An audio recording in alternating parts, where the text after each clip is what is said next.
एक मुलगी काढते चित्रात मुलगी, एक मुलगी काढते चित्रात मुलगी, अन तिच्या ती काढते डोळ्यात अश्रू, अन तिच्या ती काढते डोळ्यात अश्रू.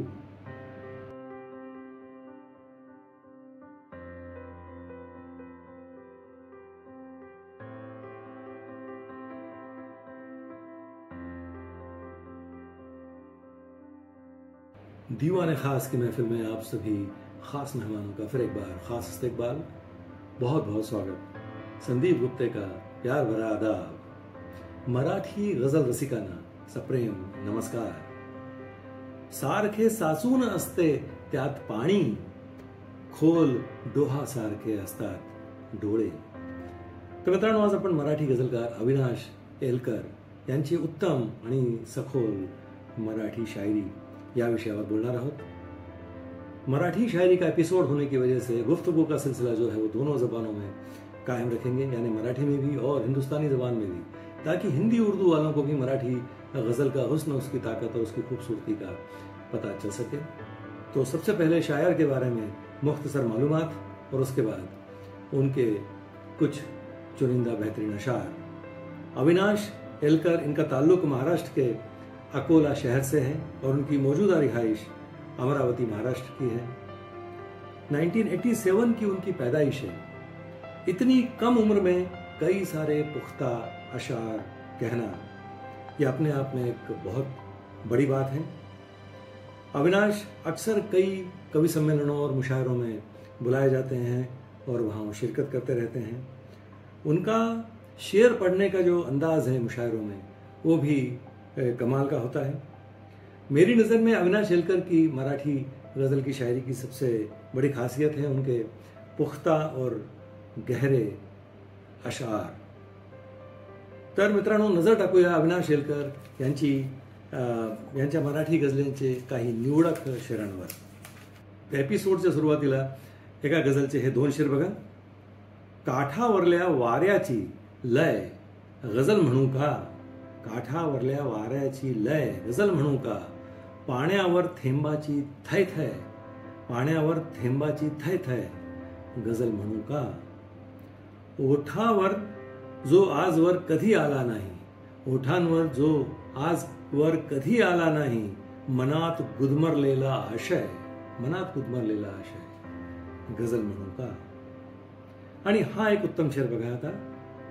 करत नाही कधी शौक मी कुठला गझल करतो, करत नाही कधी शौक मी कुठला गझल करतो, नशा जर का करावी वाटली मजला गझल करतो. आणि आता अविनाश एका गझलचे हे दोन शेर बघा.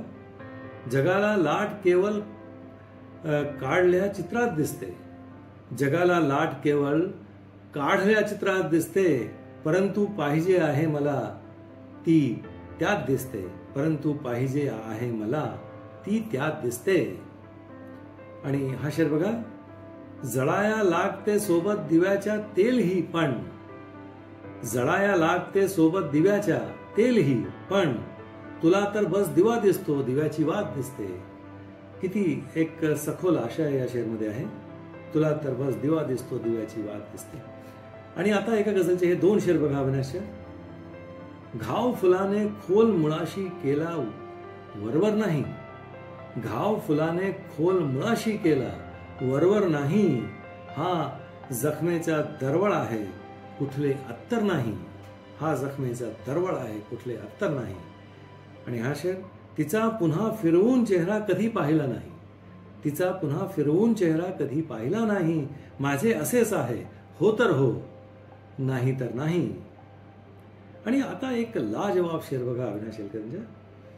वितेच्या अंतरावर वाघ अन पाडस, वितेच्या अंतरावर वाघ अन पाडस, पुढे मी ही कथा सांगू शकत नाही, पुढे मी ही कथा सांगू शकत नाही.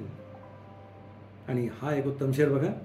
एवढा मी तिच्या डोळ्यात साठलेला, एवढा मी तिच्या डोळ्यात साठलेला, रोज थोडे मला अश्रूत गाळते ती, रोज थोडे मला अश्रूत गाळते ती. आणि अविनाशच्या एका गझलचे आता हे दोन शेर बघा.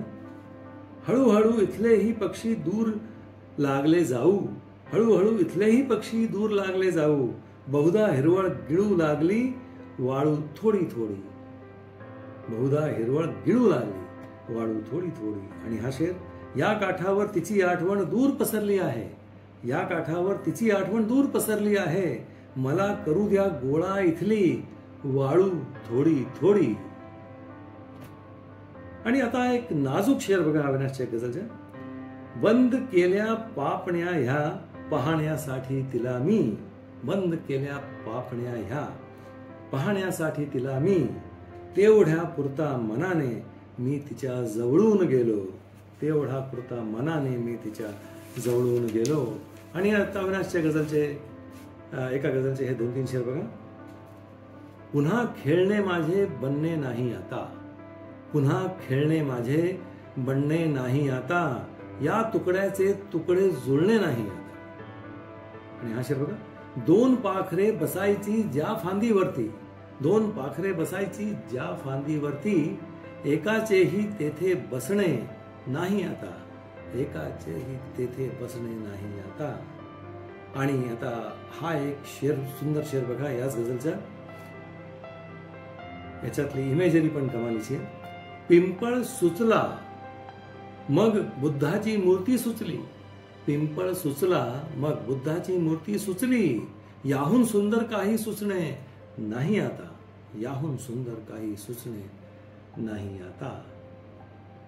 आणि आता एका शेरमध्ये, या पुढच्या शेरमध्ये अविनाश शेलकरनी जी एक अनिश्चितता शेतकऱ्यांच्या बाबतीत आणि शेतकऱ्यांची व्यथा किती सुंदररित्या मांडली आहे ते बघा. त्यांचे एक्सप्रेशन बघा या शेरमध्ये. यंदा कसे मुलीचे होतील हात पिवळे. यंदा कसे मुलीचे होतील हात पिवळे. शेतातली हळद तर अवघी पुरात गेली. शेतातली हळद तर अवघी पुरात गेली. आणि आता हा एक सुंदर शेर बघा. युगाची एक इच्छा खोल बुडलेली. युगाची एक इच्छा खोल बुडलेली. कधी आली न डोहातून काठावर.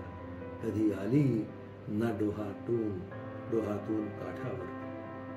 मित्रांनो, युगाची एक इच्छा, युगाची इच्छा एक शब्दप्रयोग पण खूप आगळा वेगळा आणि नाविन्यपूर्ण आहे आणि मराठी गझलला समृद्ध करणारा आहे. आणि आता हा एक परत एक खूप सुंदर आणि एक सेन्सिबल शेर. हे बघा. एका लहान मुलीला कळलेलं मुलीचे जीवन किंवा मुलीची जात किती सुंदररित्या अविनाशनी या शेरमध्ये एक चित्र उभं केलं आहे ते बघा. एक मुलगी काढते चित्रात मुलगी. एक मुलगी काढते चित्रात मुलगी. अन तिच्या ती काढते डोळ्यात अश्रू. आणि तिच्या ती काढते डोळ्यात अश्रू. आणि आता अविनाशच्या गझलचे हे 2 शेर बघा. डोळे तुझे वाचायचे होते मला. डोळे तुझे वाचायचे होते मला. डोहामध्ये उतरायचे होते मला. मी जन्मभर अंधार जाळत राहिलो. मी जन्मभर अंधार जाळत राहिलो. त्यांना जरी विझवायचे होते मला. त्यांना जरी विझवायचे होते मला. अंधार जाळणे हा परत एक आगळा वेगळा शब्दप्रयोग दिसून येतो अविनाशच्या शेरमध्ये. आणि निश्चितच हा शेर देखील मराठी गझल विश्वाला समृद्ध करणारा असा शेर आहे. आणि आता हे 2 शेर बघा अविनाशच्या गझलचे. दिवा होऊन जगण्याची सवय झाली. दिवा होऊन जगण्याची सवय झाली. मला जखमा लपवण्याची सवय झाली. मला जखमा लपवण्याची सवय झाली. आणि हा शेर. तुला भेटून बघण्याची सवय होती. तुला भेटून बघण्याची सवय होती. तुला फोटोत बघण्याची सवय झाली. तुला फोटोत बघण्याची सवय झाली. आणि हा एक शेर बघा. जिकडे नेईल तिकडे भरकट असतो. घरटे आहे वाऱ्यावरती माझे. घरटे आहे वाऱ्यावरती माझे. आणि मित्रांनो, एपिसोडच्या शेवटी हा एक दमदार लाजवाब शेर बघा अविनाश शेलकर यांच्या. कदाचित जीर्ण एखाद्या वहीचे पान आहे मी. कदाचित जीर्ण एखाद्या वहीचे पान आहे मी. जरासे लागले नख तर मला काहीतरी होते. जरासे लागले नख तर मला काहीतरी होते. तर मित्रांनो, हे होते अविनाशच्या गझलांचे काही निवडक शेर मी तुमच्यासमोर जे आज पेश केले. तो मुझे उम्मीद है दोस्तों मराठी गज़ल का ये एपिसोड, मराठी शायरी का ये एपिसोड आपको ज़रूर पसंद आया होगा. तो अगली मर्तबा किसी और शायर या शायरा का कलाम लेकर मैं आपके सामने फिर हाजिर होता हूँ. तब तक चैनल को सब्सक्राइब कीजिए और हमसे जुड़े रहिए. बहुत बहुत शुक्रिया.